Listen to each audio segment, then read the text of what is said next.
The answer is yes. Studies so far have shown that the vaccine is safe and effective, with an efficacy of up to 90 to 95%. After the first 1.8 million doses were given, only 21 people had strong reactions.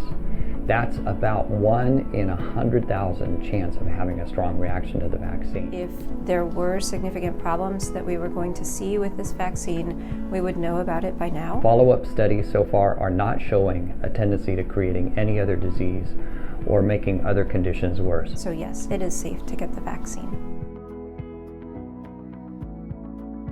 One common question people have is if I can get sick from the mRNA vaccine. And the answer is no. You cannot get sick from the vaccine. It does not contain any live virus. It does not contain any live infectious element in it. mRNA technology would not give you COVID in any way.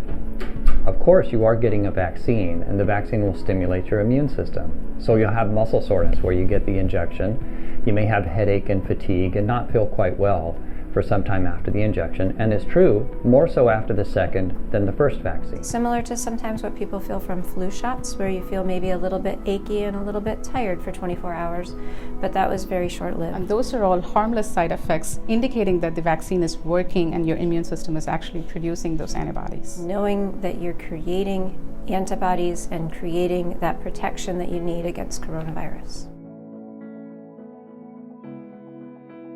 This vaccine was not necessarily created that quickly. The research behind the vaccine dates back over 10 years. For more than a decade, research has gone into mRNA vaccines such as this one. And the reason this one came around so quickly is because all that was needed was the genetic code from the coronavirus strain that is causing COVID-19. The previous mRNA vaccine research was aimed at other types of viruses, and adding this genetic sequencing into that research is what allowed the vaccine to come to fruition so quickly. mRNA vaccines are genetic material that are packaged in a special coating.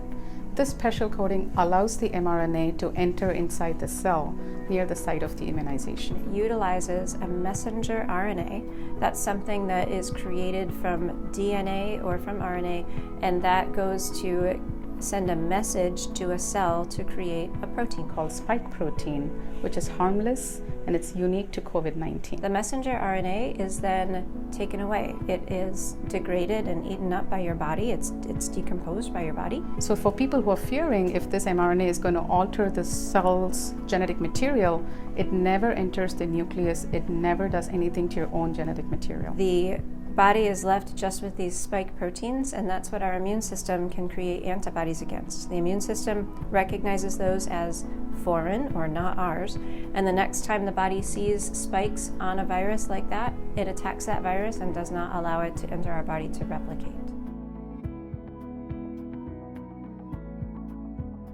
Who should not get the vaccine? At this point, anyone who's developed any severe allergic reactions to any of the components of the vaccine. There's concern at this point in time in the effects of the vaccine in patients who have had a severe anaphylactic reaction to a vaccine or another medication in the past. Those are the types of patients that we use extra precautions on, and I would highly recommend that you discuss that with your primary care provider prior to scheduling your vaccine. The truth is, for nearly all immunocompromised conditions, you can get the vaccine, but you may want to coordinate that with your primary care physician, your rheumatologist, or your oncologist to make sure you get the best benefit from the vaccine. It's a common question to wonder about long-term side effects from this vaccine.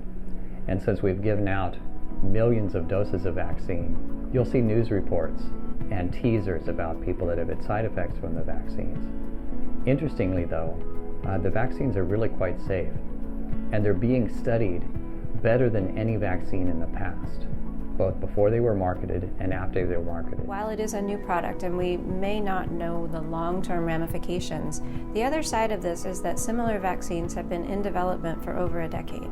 So the long-term effects are being estimated from that experience, and the long-term effects are not estimated to be severe or dangerous. The truth is, our greatest risk is from the COVID virus itself and some of the things that we hear about, low platelet counts, and other complications come from the infection itself and really do not seem to be increased by using this vaccine. Or the hypothesis is that there will not be long-term side effects with this vaccine.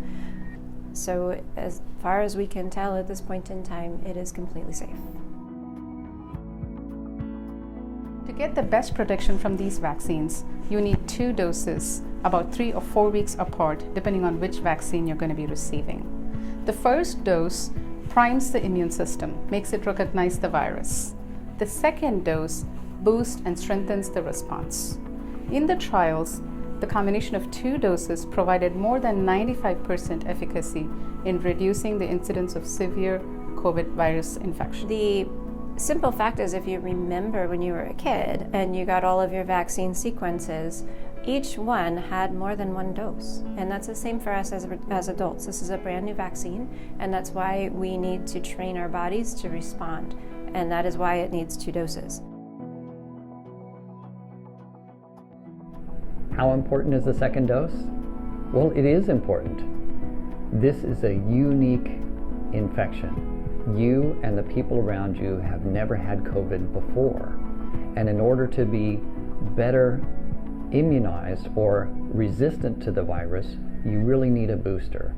So if you had COVID, you definitely need the vaccines. If you've had the vaccine, you need to have the second vaccine so that your immune system develops its best response.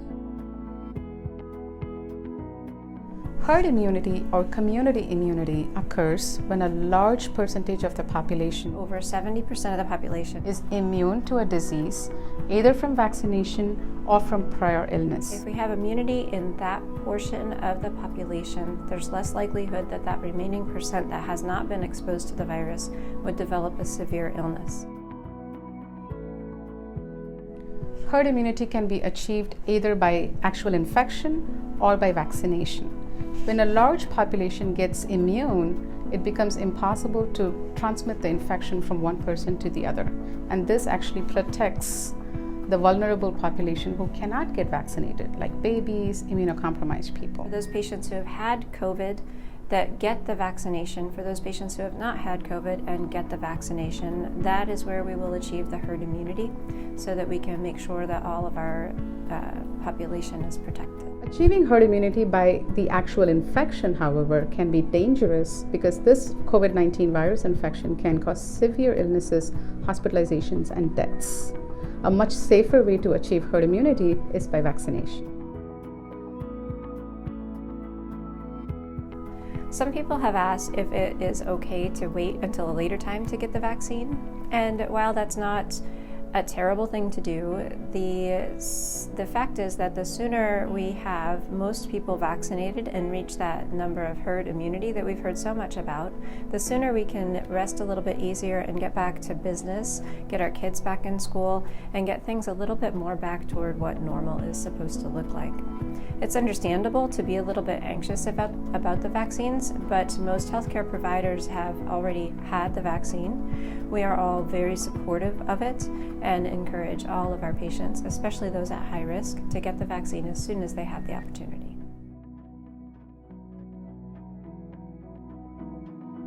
That's a great question. As far as we can tell, the vaccines do not affect fertility levels. There have been many cases of women becoming pregnant before and after receiving the vaccine, and there does not appear to be problems with it.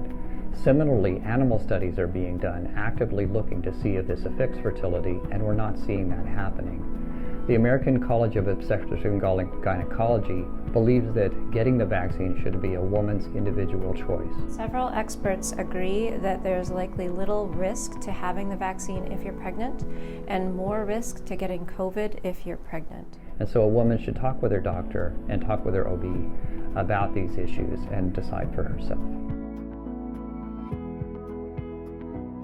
Another common question that's being asked is, should you get the vaccine if you've already had the infection? And the answer is yes. While we don't really understand how long the immunity is going to last from your infection of COVID, we know that the vaccine has a certain dose of immunity and creates a measured response in your body. Now, if you wanted to be generous and wait after having COVID, that's reasonable, and maybe waiting up to 3 months, but I wouldn't wait any longer than that. because you really want to be immunized to protect yourself and to protect those around you. And the level of immunity may vary based on how severe your illness was.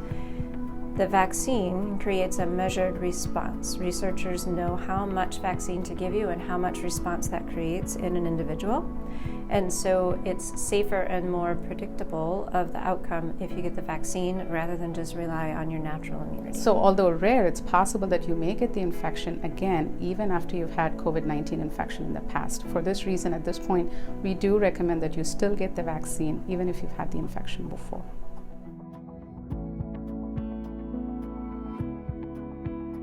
If a patient has had COVID, the recommendation is to wait at least 14 days from the last symptom to the time of the vaccine.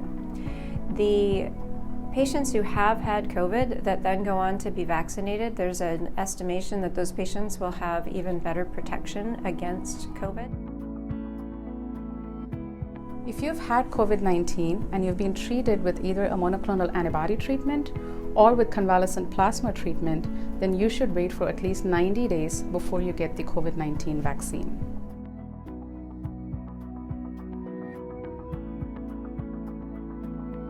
The answer is yes. We currently still have a lot of COVID cases around. There's still a good number here in Fresno County. Until that number goes to very low, if not zero, then social distancing and mask wearing will be important. While we know this vaccine is very effective in preventing hospitalization, serious illnesses, and deaths, we are still learning how this vaccine works in preventing transmission. Is how the vaccine will affect those who are infected with the variant strains that we've heard of from Great Britain and from South Africa. There's concern that perhaps those might be a little bit different and altered with the spike proteins. And so more research is undergoing right now to determine if those strains will also be affected by the virus. And in the event that they're not, that's why social distancing and mask wearing is still very important. I want to use the analogy where if you do have security cameras at home, you're not going to leave your door open and locked. You still are going to make sure that the doors are locked and provide the maximum safety for your house. Similar to that, we want to use as many methods and tools as possible to protect ourselves from this virus. Patients will ask, why did I get the vaccine and what do I think about the vaccine? I got the vaccine as soon as I possibly could because I wanted protection from COVID. I wanted to be safe from getting the virus, and I wanted to make sure that I could continue to care for my patients. And most importantly, I wanted to be sure that I didn't put my family at risk from contracting the virus at work and bringing it home. That's why I got the vaccine. Because I read the studies, and I've also know about the devastation of COVID. I got it to protect myself, I got it to protect my patients, and I also got it to protect my family. Trust in science, I trust in the studies, I trust that it's a very safe and effective vaccine. I have firsthand seen what this disease does to people and how it tears families apart. I want to protect myself, my family, my friends, and my patients. I want our kids to go back to school, and I want us to go back to our normal lives. I believe this vaccine is the best shot to fight this pandemic and go back to our lives.